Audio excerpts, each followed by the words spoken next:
What the? Watch out! There's no one in front of us. Oh my God! God, I hope it's recording.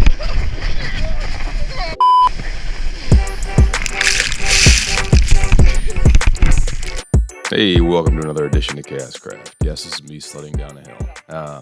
So this is just basically a devlog on what's going on with the latest ChaosCraft version 0.3. So as you guys may remember, we did a version in Node.js, then we did a version with 1.1.2, now we're doing a version with 1.1.5 and RT Neat. So here's kind of what happened. Hey, we got them to spawn in. Nice. Oh, wait, they all spawn in the same spot and die. Yeah. All right, let's try this again and spread them out a bit. Oh, no, still not quite there. Okay, let's try this. Okay, I need a way to kill them off. They just keep spawning in every time I restart to debug. So we have an insane amount of these guys. But at least they're spread out and stuck in the ground. All right, they're spawned. All right, neural nets have loaded. They're moving. They're doing stuff. They're walking into walls. That's at least progress. And they're flying into space, which could be worse, I guess.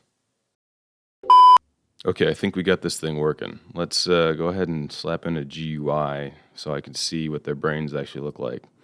This is what a neural net with no connection lines drawn looks like. There's their outputs and their inputs. So that's good. You can kind of see the values that they're at. This guy looks like he's having a good time. Like he's really raging out at some heavy metal concert or something. So next steps. I've got to finish the debug view to test the neural nets and make sure the neurons are registering correctly, especially the input ones, because a lot has changed since 1.1.2 to 1.1.5, and when I ported it over, I'm betting it wasn't all perfect. Then I'll need to implement real-time neat on the back end, and I've been just losing my mind over this the last couple days, but I think I've got a way to do this with the ChaosCraft client and server.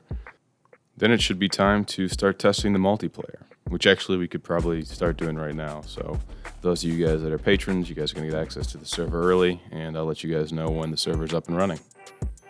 As an added bonus, I've decided that I'm going to try and test hyperparameters by making them mutatable. So each species, or possibly even each org, will have hyperparameters that change. So what is a hyperparameter?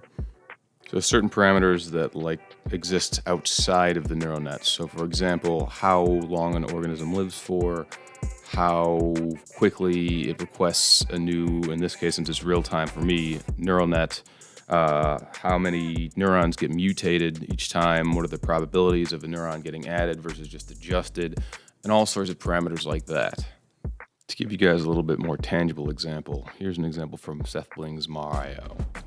So here you can see variables that are constants across the whole MarIO system that define how everything works. And I want to test and optimize these through trial and error on each individual organism or their species to see what the best variables would be. By the way, Seth, if you're out there listening, or anybody that knows Seth is listening and wants to connect us, if you want to collaborate, I could use as much help as I can get. Collaborate. I got to learn to say words. But yes, Seth. So as always, thanks everyone for watching.